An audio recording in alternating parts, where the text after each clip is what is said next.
अस्सलाम वालेकुम dear student, मैं डॉक्टर आसिम महमूद हूं और मैं आपको वेलकम करता हूं अपने YouTube channel doctor Asim lectures में।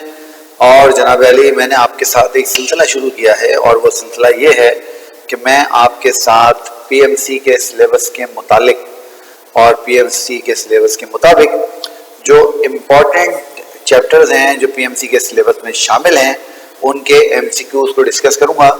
इसको हमने श्योर सक्सेस सीरीज का नाम दिया है। श्योर सक्सेस तो खुदा ताला ही जानते हैं कि किसके होती है और किसको नहीं होती है, बट हम अपनी तरफ से कोशिश कर सकते हैं, एफर्ट कर सकते हैं और अल्लाह से दुआ कर सकते हैं कि वो हमारे इस एफर्ट को पूरा करे, इस एफर्ट को कबूल करे। अब मैंने आपके साथ बायोलॉजिकल मॉलिक्यूल्स वाली सीरीज की बात कर ली थी। आज जो हम बात करेंगे, आज हम बात करेंगे एंजाइम के एमसीक्यूज की। तो sure series sure success question series है एमडी कैड स्टूडेंट्स के लिए। और आज जिस चैप्टर की हम लोग बात करने जा रहे हैं उस चैप्टर का नाम है एंजाइम्स। तो एंजाइम्स के एमसीक्यूज मैं आज आपके साथ सॉल्व करूंगा। मुझे आप लोग जानते हैं, मैं डॉक्टर आसिम महमूद हूँ और मैं currently as an assistant professor काम कर रहा हूँ सलमान रोशन मेडिकल कॉलेज नवादा में। और जनाब अली, एक बात आपने ध्यान में रखनी है और वो बात ये ध्यान में रखनी है कि एंजाइम एक बहुत छोटा चैप्टर है, तो इसमें से बहुत सारे सवाल निकालना बहुत मुश्किल था, पर जितने सवाल मैं निकाल सका हूँ मैंने निकाले। तो फिर वही तरीका होगा, मैं आपके सामने सवाल रखूंगा, आप वीडियो को सवाल पढ़ के वीडियो को पॉज करेंगे, पॉज करने के बाद उसका आंसर देंगे और उसका आंसर देने के बाद हम जो है अगले सवाल पे जाएंगे और मैं आपको उससे पहले उसका सही आंसर बता दिया करूँगा। ठीक हो गया? तो बस आइए फिर शुरू करते हैं। देर किस बात की है, तो ये हमारा क्वेश्चन 1 आ गया। मगर मैं आप लोगों से रिक्वेस्ट करना चाहूँगा कि इससे पहले अगर आप ये वीडियो पसंद कर रहे हैं तो उसको लाइक कर लीजिए और अगर आपने अब तक मेरा चैनल सब्सक्राइब नहीं किया तो काइंडली मेरे चैनल को सब्सक्राइब कीजिए। मुझे आप लोगों से सिर्फ एक शिकायत है और वो यही है कि आप चैनल सब्सक्राइब किए बगैर वीडियो देखते हैं, तो भाई चैनल सब्सक्राइब कर लिया करें, उसमें पैसे नहीं लगते हैं। ठीक हो गया? चले, क्वेश्चन नंबर 1 है हमारा। If you give a choice to choose a name that can summarise all chemical activity occurring inside a living system, then your choice must be A metabolism, B catabolism, C anabolism, D biochemical reaction और E बायोमेटाबॉलिज्म। अब यहाँ पर video को pause कीजिए और इस सवाल का जवाब दीजिए। जी बेटा, शाबाश। अगर आपने इसका जवाब ए मेटाबॉलिज्म दिया है तो आपका आंसर बिल्कुल सही है, यही इसका करेक्ट आंसर है। Okay, question number 2, what is the difference between enzymes and chemical catalyst? Enzyme में और केमिकल कैटलिस्ट में क्या फर्क होता है? ए, एंजाइम्स स्पीड अप रेट और speed up reaction in catalyst do not. Enzymes utilize in reaction and catalyst do not. Enzymes are recycled at the end of the reaction, catalysts do not. D, enzymes are water soluble while catalysts do not. E, none of the above. Video pause कीजिए, जवाब दीजिए। शाबाश। अगर आपका answer E, none of the above है तो आपका answer बिल्कुल सही है, यही इसका करेक्ट आंसर है। यानी एंजाइम में और केमिकल कैटलिस्ट में कोई फर्क नहीं होता, they are both are the same. Alright, उसके बाद question number 3, Who among the following scientists is credited with name biocatalyst as enzyme?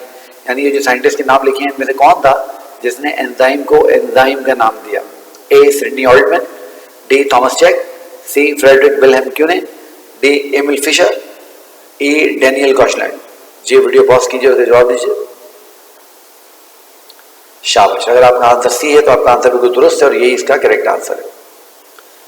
Okay, question number 4. Enzymes speed up rate of reaction by dash times. Enzyme rate of reaction कितना गुना बढ़ा देते हैं? A, 10⁻⁶ to 10⁻8 times. B, 10⁻�6 to 10⁻14 times. C, 10⁻8 to 10⁻15 times. D, 10⁻6 to 10⁻16 times. E, 10⁻4 to 10⁻10 times. जी video pause कीजिए, जवाब दीजिए।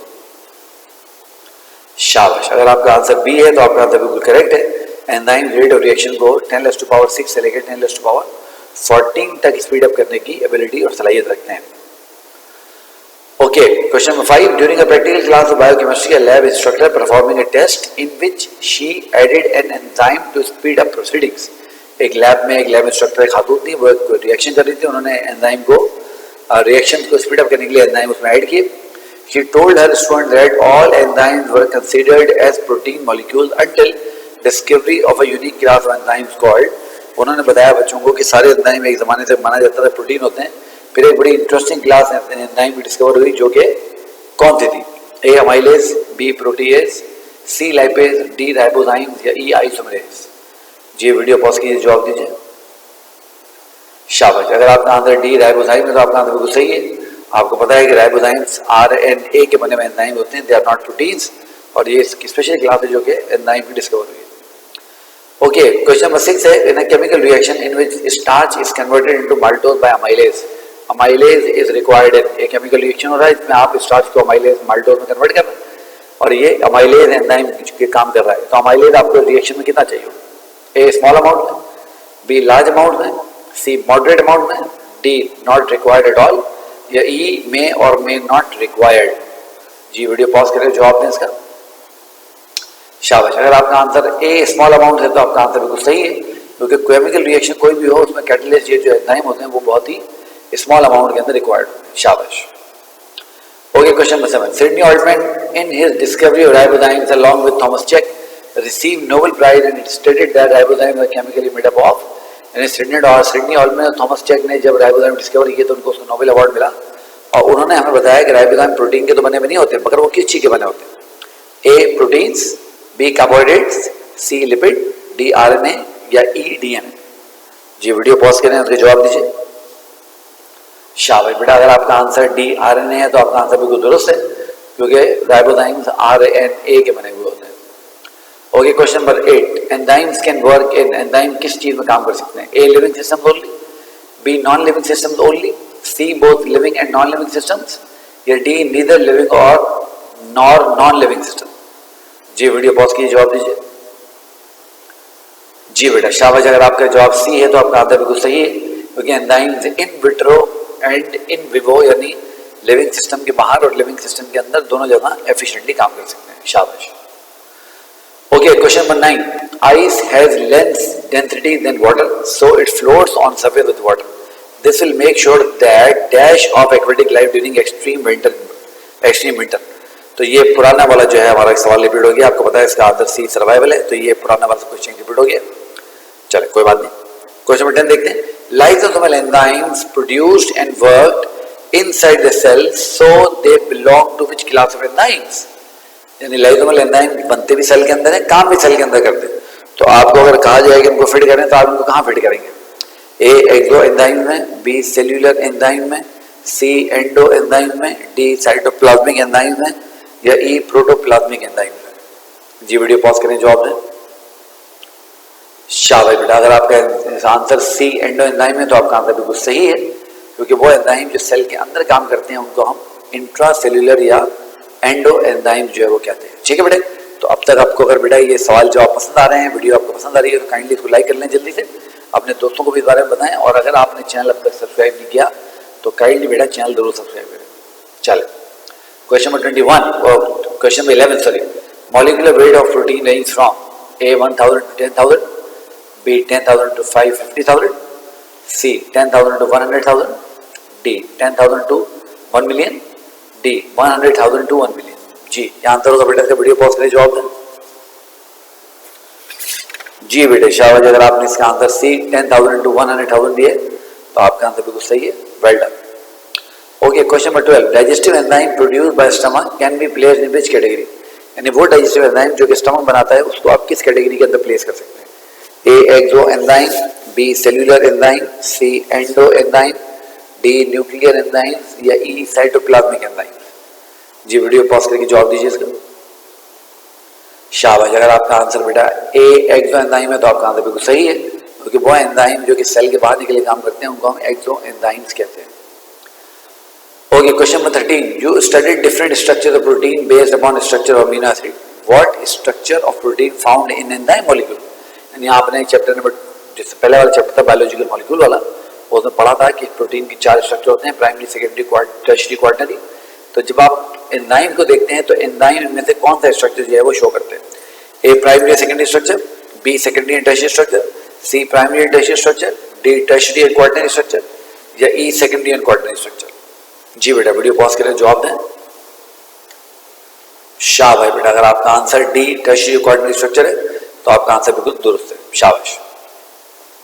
Question number 14, peptide transferase is an enzyme which forms peptide bonds between amino acids when they assemble on ribosome to form proteins. Peptide transferase is made up of, यानी peptide transferase एक enzyme है जो कि peptide bond बनाता है different amino acid के बीच में जब वो राइबोसोम के ऊपर आगे अरेंज हो रहे होते हैं ट्रांसफर आरएनए के जरिए। तो पेप्टाइड ट्रांसफरेज जो है वो कौन सा enzyme?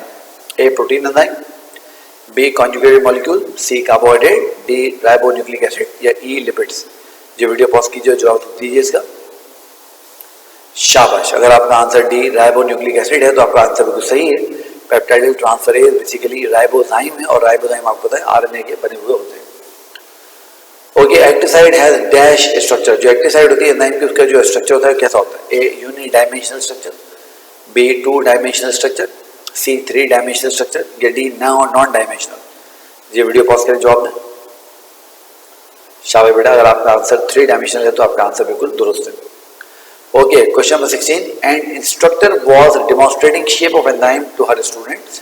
She showed a particular site in enzyme molecule where substrate molecules are attached and tell her student that the site is known as. यानी एक इंस्ट्रक्टर थी बायोकेमिस्ट्री लैब में, वो एंजाइम जो स्ट्रक्चर दिखाई थी अपने स्टूडेंट्स को, उसने स्टूडेंट को एंजाइम में एक पर्टिकुलर साइट दिखाई जहाँ पे सबस्ट्रेट मॉलिक्यूल आगे अटैच होते हैं और आपको पता है उसने अपने स्टूडेंट को बताया कि उस साइट का क्या नाम है? A substrate site, B enzyme site, C allosteric site, D attachment site या ई एक्टिव साइट। जी वीडियो पॉज करें, जवाब दें इसका। शाबाश बेटा, अगर आपका आंसर ई एक्टिव साइट है तो आपका आंसर बिल्कुल दुरुस्त है, well done. Question number 17, what will happen if apo enzyme combine with prostatic group. अगर एपो एंजाइम प्रोस्टेटिक ग्रुप के साथ मिल गया तो क्या होगा? A protein enzyme will form, B conjugated enzyme will form, C prostatic group will disappear, D apo enzyme become cofactor, E cofactor turn into hollow enzyme। जी बेटा, वीडियो पॉज करें, जवाब दें इसका। शाबाश, जबरदस्त। अगर आपका answer conjugate enzyme will form यानी बी है तो आपका आंसर बिल्कुल दुरुस्त है। आपको पता है कि एपो एंजाइम प्रोटीन पार्ट है और प्रोस्टेटिक ग्रुप इसका जो टाइटली अटैच्ड कोवेलेंट पार्ट होता है वो है, ऑर्गेनिक पार्ट सर, तो इसलिए कॉन्जुगेटेड एंजाइम बन जाएगा और ये इसका भी आंसर सही होगा। Question number 18. When a substrate attaches itself with active site, it induces and changes in enzyme structure. This theory is called, यानी जब सबस्ट्रेट एंजाइम से अटैच होती है तो एंजाइम की शेप के अंदर चेंजेस पैदा करती है। इस थ्योरी को हम क्या कहते हैं? A ribozymal enzyme theory, B key lock theory, C induced model, D कॉशनेट एंजाइम मॉडल या ई एलोस्टेरिक एंजाइम मॉडल। जी बेटा, वीडियो पॉज करें, उसके जवाब दें। शाबाश बेटा, अगर आपका आंसर सी इंड्यूस्ड मॉडल है तो ये आंसर बिल्कुल दुरुस्त है। Okay, question number 19. In an assignment given to a molecular biology class, a student made poster of enzyme. He highlighted a protein part of enzyme and labeled it as, यानी एक assignment होती है वहाँ पर एक पोस्टर कंपटीशन में, तो वह एक स्टूडेंट ने एक पोस्टर बनाया एंजाइम का और उसने जो एंजाइम का प्रोटीन पार्ट था उसको कैसे लेबल किया, यानी क्या लेबल किया? A protein enzyme, B conjugated enzyme, C prostatic group, D apo enzyme या ई कोफैक्टर। जी वीडियो पॉज करने जवाब है। शाबाश बेटा, अगर आपका आंसर डी एपो एंजाइम है तो आपका जवाब बिल्कुल दुरुस्त है, वेल डन, शाबाश। Okay, question number 20. You told your younger brother about name of organic prosthetic group and you named it as. आपने अपने छोटे भाई को जो बायोलॉजी पढ़ता था उसको बताया कि जो ऑर्गेनिक प्रोस्थेटिक ग्रुप्स होते हैं उनका एक नाम होता है और नाम आपने उसको क्या बताया? A coenzyme, B conjugated enzyme, C prosthetic group, D apo enzyme या ई कोफैक्टर। जी वीडियो पॉज करें, जवाब दें इसका। शाबाश, अगर आपने इसका एंजाइम को एंजाइम बताया है तो आपने इसको बिल्कुल सही बताया है, को एंजाइम इसका आंसर होगा। यहाँ क्वेश्चन में थोड़ी सी जो है वो गड़बड़ है। अगर यहाँ ऑर्गेनिक कोफैक्टर हम लिखते हैं जो कि लूजली अटैच होता और फिर पूछते तो ये ज़्यादा अच्छा हो जाता 12। यहाँ पर जो है वो सिन बोर्ड के हिसाब से इसका जो आंसर से होगा वो को एंजाइम से होगा। Okay, a student get frustrated as he was adding substrate molecule in a chemical reaction but reaction is not speeding up. In anger he went to his molecular biology professor who told him that, यानी एक student है वो experiment कर रहा है और वो substrate molecule reaction में डाल रहा है मगर सबस्ट्रेट रिएक्शन का रेट बढ़ नहीं रहा है, तो उसको बड़ा गुस्सा है भाई ऐसा क्यों हो रहा है। तो वो अपने प्रोफेसर के पास गया जिसने उसको बताया A all substrate are not reacting with enzymes, B enzyme will take some time to work, C all enzyme the reaction are saturated, D there are plenty of enzyme for substrate, E substrate molecule bond together instead of bonding with enzymes. जी video pause करके इसका जवाब दें। शाबाश, अगर आपका answer C यानी all enzyme the reaction are saturated है तो आपका आंसर बिल्कुल दुरुस्त है, वेल डन, जबरदस्त, बहुत अच्छा आपने इसको अटेम्प्ट किया, शाबाश। इससे पहले कि मैं आपसे क्वेश्चन नंबर 22 की बात करूं बेटा, वीडियो अगर पसंद आ रही है तो लाइक कर ले जल्दी से और चैनल अगर सब्सक्राइब नहीं किया तो काइंडली चैनल सब्सक्राइब कर लें। ओके, क्वेश्चन नंबर 22 हमारे पास है और क्वेश्चन नंबर 22 हमारा है an optimal value of at optimal value enzyme activity becomes A minimum, B maximum, C disturb, D unpredictable या ई सीज्ड। जी वीडियो पॉज करने जवाब दें इसका। शाबाश, अगर आपका आंसर मैक्सिमम है तो आपका आंसर बिल्कुल दुरुस्त है, क्योंकि ऑप्टिमल वैल्यू पे एंजाइम वैल्यू ऑप्टिमल वैल्यू पे एंजाइम एक्टिविटी मैक्सिमम हो जाती है। Okay, question number 23, substances which are responsible for decline in enzyme activity are termed as, यानी वो चीजें जो एंजाइम एक्टिविटी को डिक्लाइन कर देती है, कम कर देती हैं, उनको हम क्या कहते हैं? ए substrates, B inhibitors, C activators, D promoters या ई कोफैक्टर्स। जी वीडियो पॉज करें, इसका जवाब दें। शाबाश, अगर आपका आंसर बी इनहिबिटर है तो आपका जवाब बिल्कुल दुरुस्त है, well done. Okay, question number 24, while discussing chemistry of enzyme your teacher in class told you that action of dash can be reversed by increasing amount of substrate, यानी आपके teacher ने वहां से बात करना है, उन्होंने बताया कि एंजाइम भी जब हम देखते हैं तो कुछ एंजाइम इनहिबिटर्स ऐसे होते हैं जिनके इफेक्ट्स को रिवर्स किया जा सकता है सबस्ट्रेट की अमाउंट बढ़ा के। कौन से होते हैं वो? A competitive inhibitors, B inhibitors, C activators, D non competitive inhibitors या ई कोएंजाइम्स। जी वीडियो पॉज करें, जवाब दें इसका। शाबाश, अगर आपका आंसर ए कॉम्पिटिटिव इनहिबिटर है तो आपका आंसर बिल्कुल दुरुस्त है, क्योंकि वो एक्टिव साइड के लिए कम्पीट करते हैं और हम सबस्ट्रेट को अगर बढ़ाएंगे तो सबस्ट्रेट जाके उसे कम्पीट करेंगे और उसको वहां से हटा देंगे। Well done. Okay, question number 25, water will increase the rate of reaction because, water rat of reaction क्यों इंक्रीज करेगा, वजह क्या होगी उसकी? A, water will increase the amount of enzyme, B, water will increase the amount of substrate, C, water will increase metabolic medium, D, water will change nature of enzyme, E, water will change the nature of substrate। जी बेटा शाबाश, अब आप इसको pause करके जवाब दीजिए इसका। Very good, अगर आपका answer C, water will increase metabolic medium है तो आपका जवाब बिल्कुल दुरुस्त है, शाबाश, well done. Okay, question number 26, activities of enzyme substrate complex are controlled by, enzyme substrate complex की एक्टिविटीज को कौन कंट्रोल करता है? A brain itself, brain control करता है, B hormone of the body, body के हार्मोन कंट्रोल करते हैं, C nucleus of the cell, nucleus control करता है, डी फीडबैक मैकेनिज्म कंट्रोल करता है या E enzyme substrate complex control करता है। जी वीडियो पॉज करें, जवाब दें। शाबाश बेटा, अगर आपका आंसर डी फीडबैक मैकेनिज्म है तो आपने बिल्कुल सही इसको गैस किया, well done. Okay, 27, specific temperature required by an enzyme to work properly is termed as, यानी वो मखसूस टेम्परेचर जो एंजाइम्स को सही से काम करने के लिए रिक्वायर्ड होता है उसको हम क्या बोलते हैं? A suitable temperature, B maximal temperature, C ideal temperature, D optical temperature या ई ऑप्टिमल टेम्परेचर। जी वीडियो को पॉज करें, इसके जवाब दें। शाबाश बेटा, अगर आपका आंसर ई ऑप्टिमल टेम्परेचर है तो आपका आंसर बिल्कुल दुरुस्त है। आपको पता है ऑप्टिमल वैल्यूज वो वैल्यूज होती हैं जहां पर एंजाइम एक्टिविटी मैक्सिमम हो जाती है। Good. Okay, question number 28. In a quiz competition, team of students were asked about non-protein part of enzymes. यानी एक क्विज कंपटीशन होता है, उसमें एक स्टूडेंट की टीम को एंजाइम के नॉन प्रोटीन पार्ट के बारे में पूछा गया। Enzyme student give wrong answer by labelling it as apoenzyme. Student ने गलत जवाब दिया, उसको एपो एंजाइम लेबल कर दिया। What will be your answer on that question? आप इस क्वेश्चन को कैसे आंसर करेंगे? ए प्रोटीन एंजाइम कहेंगे, बी कॉन्जुगेटेड एंजाइम कहेंगे, सी प्रोसाइडिक ग्रुप कहेंगे, डी एपो एंजाइम कहेंगे या ई कोफैक्टर कहेंगे। जी वीडियो पॉज करें, जवाब दें। शाबाश, वेल डन, आपका आंसर बिल्कुल दुरुस्त है, ई कोफैक्टर इसका करेक्ट आंसर।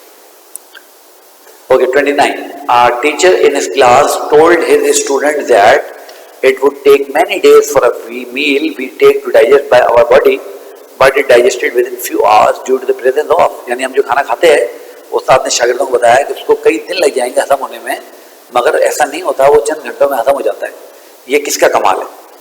ए कार्बन डाइऑक्साइड का, बी ऑक्सीजन का, सी फॉस्फोरिक एसिड का, डी एंजाइम मॉलिक्यूल्स का या ई फाइबर प्रोटीन का। जी वीडियो पॉज करें, जवाब दें इसका। शाबाश बेटा, अगर आपका आंसर डी एंजाइम मॉलिक्यूल है तो आपका आंसर बिल्कुल दुरुस्त है, क्योंकि एंजाइम ही ये काम करते हैं।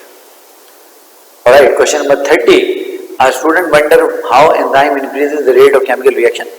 He came to you for assistance and asked question which is bothering him. You resolve his query by telling him that, यानी एक स्टूडेंट परेशान हो रहा था कि एंजाइम रेट ऑफ रिएक्शन को कैसे बढ़ा देते हैं, तो उसने तय किया कि वो आपसे आगे बात करेगा, आपसे पूछे, आप उसके सीनियर थे, आपने उसके सवाल का जवाब दिया, उसको मसला हल कर दिया। आपने उसको क्या बताया? A. Enzyme chemically participate in reaction to increase rate of reaction. B. Enzyme increase chemical reaction rate by unknown mechanism. C. Enzyme increases the rate of reaction by reducing the energy of activation.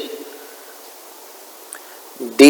Enzyme made product of various substances which are present at reaction site. या E. Enzyme do not increase the rate of reaction at all in any circumstances. जी video pause करिए, उसके जवाब दें। शाबाश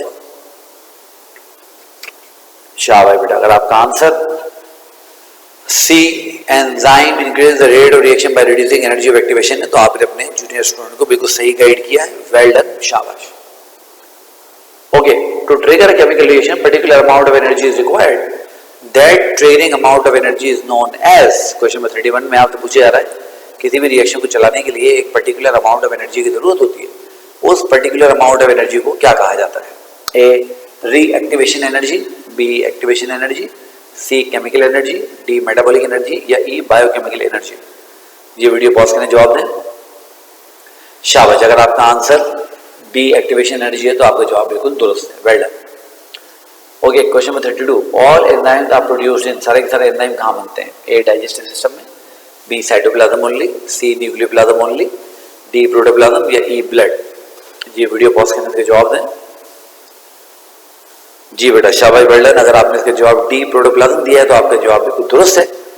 शाबाश, well done. Okay, question number 33। Inorganic prosthetic groups are A. Protein enzymes, B. Conjugated enzymes, C. Prosthetic groups, D. Apoenzymes या E. Cofactors. जी video pause करके जवाब दें इसका। शाबाश। अगर आपने इसका आंसर ई. कोफैक्टर लिखा है तो आपने सिंबल बोर्ड के साथ बिल्कुल सही लिखा है। Well done.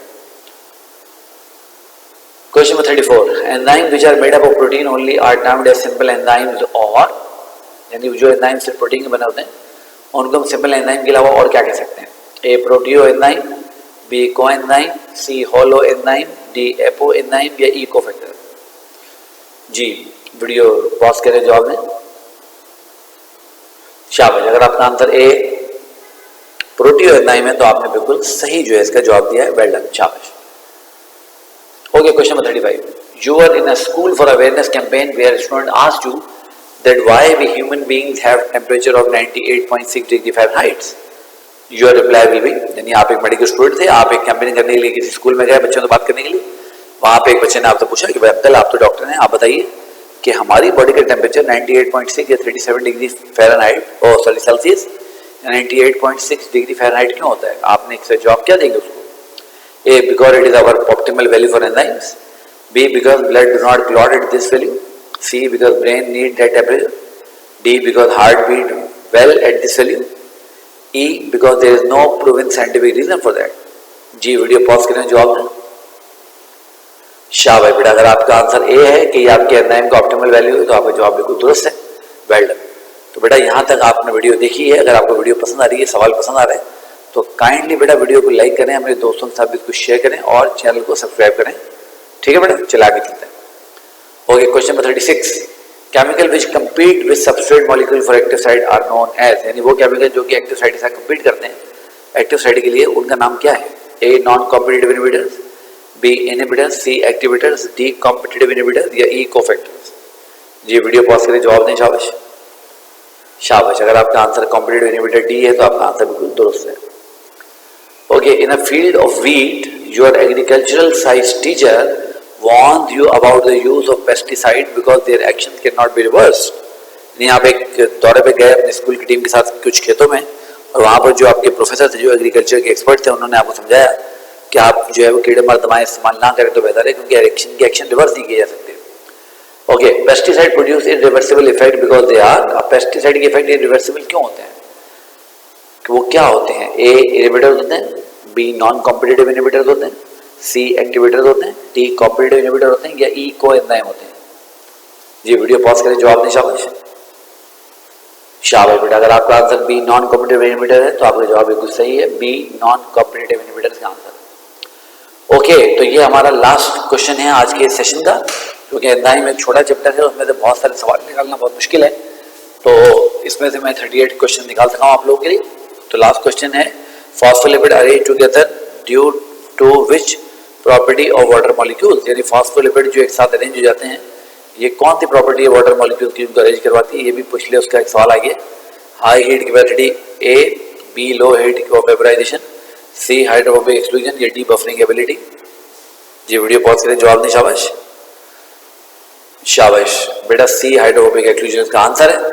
तो बेटा this is all about today's sure success questions. मैं उम्मीद करता हूँ आपको इससे बड़ी हेल्प मिलेगी। चैनल को लाइक कीजिए, वीडियो को लाइक कीजिए, चैनल को सब्सक्राइब कीजिए। अगर आपको वीडियो पसंद आई अपने दोस्तों के साथ शेयर कीजिए। अपना बहुत सारा ख्याल रखिए। खुदा हाफिज़ बेटे।